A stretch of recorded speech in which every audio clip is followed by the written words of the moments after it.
क्या एक बार sensor board से पास होने के बाद सरकार फिर से फिल्मों को सेंसर करेगी? क्या फिल्मों में राजनीतिक हस्तक्षेप और अधिक बढ़ने वाला है? क्या फिल्म सेंसर करने के नाम पर सरकार अभिव्यक्ति की आजादी पर अंकुश लगाना चाहती है? ये सारे सवाल मैं क्यों उठा रहा हूँ? आखिर ऐसा क्या हुआ है जो ये सारे सवाल उठने की नौबत आ रही है?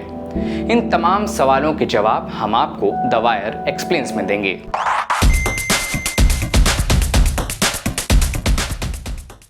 नमस्कार, मैं मुकुल सिंह चौहान। केंद्र सरकार सेंसर बोर्ड से पास हो चुकी फिल्मों को सेंसर करने का प्रावधान लाने की योजना बना रही है। फिल्म उद्योग इसका विरोध कर रहा है। ऐसी चिंताएं व्यक्त की जा रही हैं कि इससे अभिव्यक्ति की आजादी का हनन होगा। केंद्र सरकार ने मौजूदा चलचित्र अधिनियम यानी सिनेमेटोग्राफी एक्ट 1952 में कुछ बदलाव प्रस्तावित किए हैं, जिनमें से एक महत्वपूर्ण बदलाव का विरोध किया जा रहा है।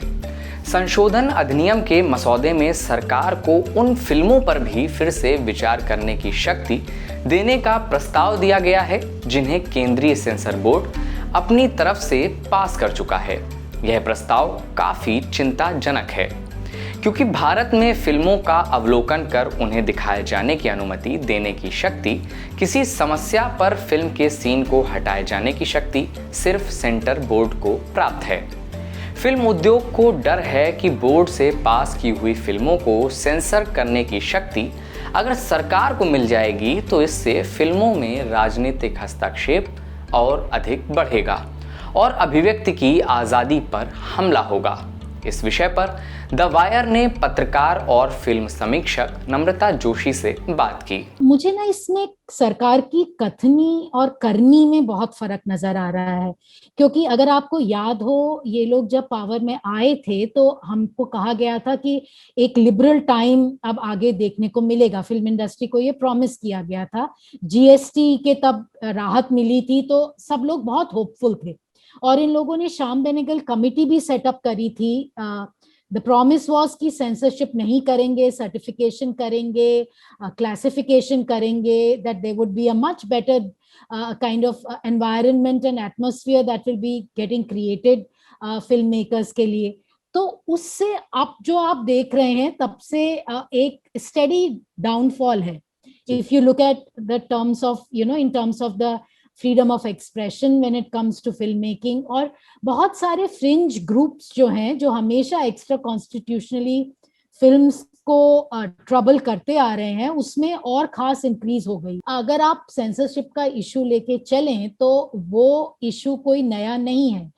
ये काफी समय से लड़ाई झगड़े होते आ रहे हैं सेंसरशिप को लेके, but I think now it has come to a point where sanitization of content is kind of peaking, कि आप हर कुछ चीज अपने कंट्रोल में रखना चाह रहे हैं। आपका खुद का इंस्टीट्यूशन है सेंसर बोर्ड, आप उसको भी कॉन्ट्रावीन कर रहे हैं, आप उसको भी अंडरमाइन कर रहे हैं। तो उस इंस्टीट्यूशन की जरूरत ही क्या है अगर आप उसको फिल्में वापस भेज रहे हैं कि आप इन्हें रिव्यू कीजिए, और आप उसके जो सर्टिफिकेट्स दिए हुए हैं उनको आप रिव्यू करने की बात कर रहे हैं। तो आप अपने खुद के इंस्टीट्यूशंस जो आपके कंट्रोल में ऑस्टेंसिबली हैं, आप उनको इवन फर्दर अंडरमाइन कर रहे हैं। तो आप किस हद तक जाएंगे मुझे ये समझ नहीं आ रहा है। और उसके साथ साथ जो बहुत इंपॉर्टेंट चीज है वो ये है कि एफकैट को चुपके चुपके फरवरी के महीने में बिना इंडस्ट्री स्टेक होल्डर्स से कंसल्ट करे हुए you abolished it. Why did you do that? Because that was the one last body that filmmakers could go to, as a appellate body there where you can go with your grievances. Where would the filmmaker go now? Because आप हर level पे Titan करे जा रहे हैं उनका control. they'll be left with no other alternative other than going to the courts. और courts में battle कब तक चलते रहेंगे? तो आप जो कहा जाए ना, अपना जो पंजा है और कस रहे हैं फिल्म मेकर्स के लिए, और आप ये समझ के चल रहे हैं कि फिल्म मेकर्स रिस्पॉन्सिबल नहीं है in terms of what content they create. आप ऑडियंसेस को इन्फेंटलाइज कर रहे हैं। आपको वही ऑडियंस है जो आप समझ रहे हैं कि फिल्म देखने के काबिल नहीं है, उसने ही आपको वोट किया है। आप ये समझ रहे हैं कि वोट देने के काबिल वो है, लेकिन वो फिल्म देखने के काबिल नहीं है। सिनेमा का भविष्य जो मैं देखती हूँ ना, वो इसी तरह से बदलेगा कि आप क्या बना रहे हैं, आप जो एक आइडिया आपके दिमाग में आ रहा है, एट दैट वेरी लेवल आप थोड़ा सा केयरफुल हो जाएंगे। अब वो केयरफुल अच्छे के लिए बुरे के लिए, मतलब वो ऑब्वियस है कि अगर आप में आप एक कंसेप्शन लेवल पर ही अगर आप अपने जो ख्यालों की फ्रीडम है, फ्रीडम ऑफ आइडियाज है, आपको उसी लेवल पे आप कर्टेल करेंगे, तो फिर उसका जो एंड प्रोडक्ट होगा वो क्या होगा। तो अभी मैं रिसेंटली कहीं पे पढ़ रही थी कि I think Kartik Aryan is acting in a film, ये किसी व्रत कथा के ऊपर है वो, तो क्या वही वही काइंड ऑफ कंटेंट अब बनेगा और हम लोगों तक आएगा, तो आई थिंक समवेयर विचारों में ही एक लेवल पर एक प्रतिबंधता आप लगा देंगे। हम आपको सेंसर बोर्ड के बारे में थोड़ी जानकारी दे देते हैं। सेंसर बोर्ड सूचना और प्रसारण मंत्रालय यानी ministry of information and broadcasting के तहत एक वैधानिक संस्था यानी स्टैट्यूटरी बॉडी है। इसके अध्यक्ष और सदस्यों को वैसे भी केंद्र सरकार ही नियुक्त करती है। ऐसे में स्पष्ट है कि बोर्ड द्वारा पास की गई फिल्मों पर फिर से विचार करने का आदेश देने की शक्ति पाने की कोशिश कर सरकार फिल्म सर्टिफिकेशन प्रक्रिया पर अपना नियंत्रण और अधिक बढ़ाना चाह रही है।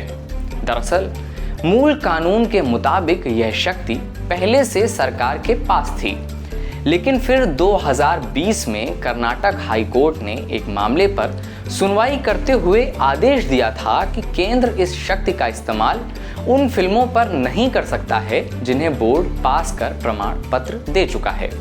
नए संशोधन से सरकार चाह रही है कि उसे ऐसी शक्ति मिल जाए कि जरूरत पड़ने पर वो सेंसर बोर्ड के फैसलों को भी पलट सके। इस संशोधन का प्रस्ताव लाने से पहले अप्रैल में भी सरकार ने फिल्मों से जुड़ा एक ऐसा फैसला लिया था जिस पर कई सवाल खड़े हुए थे। अप्रैल में केंद्र सरकार ने फिल्म सर्टिफिकेशन अपीलेट ट्रिब्यूनल को भंग कर दिया था। ट्रिब्यूनल का उद्देश्य था उन लोगों को अपील का एक मंच देना जो प्रमाणन को लेकर सेंसर बोर्ड के फैसले से संतुष्ट ना हों।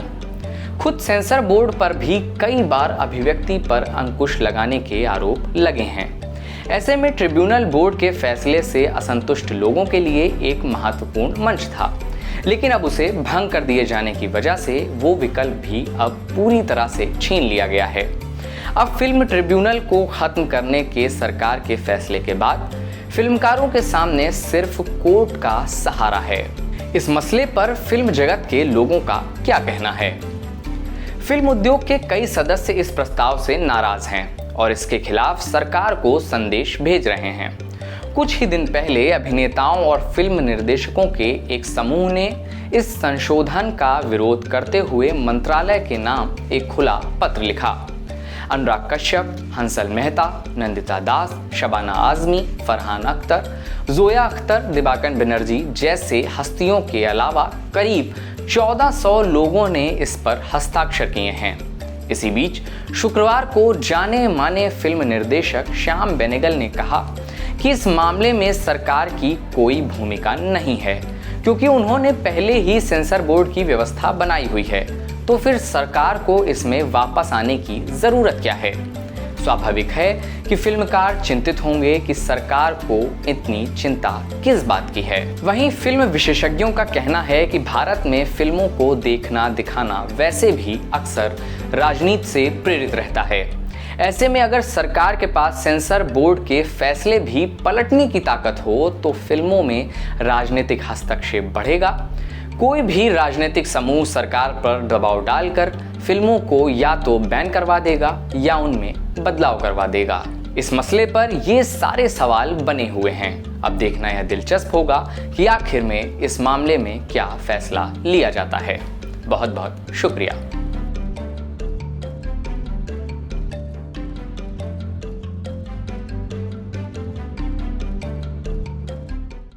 द वायर के और वीडियोस देखने के लिए सब्सक्राइब करें और बेल आइकन पर क्लिक करें। स्वतंत्र पत्रकारिता की आर्थिक मदद करने के लिए डिस्क्रिप्शन में दिए गए लिंक पर जाएं और अपनी राशि चुनें।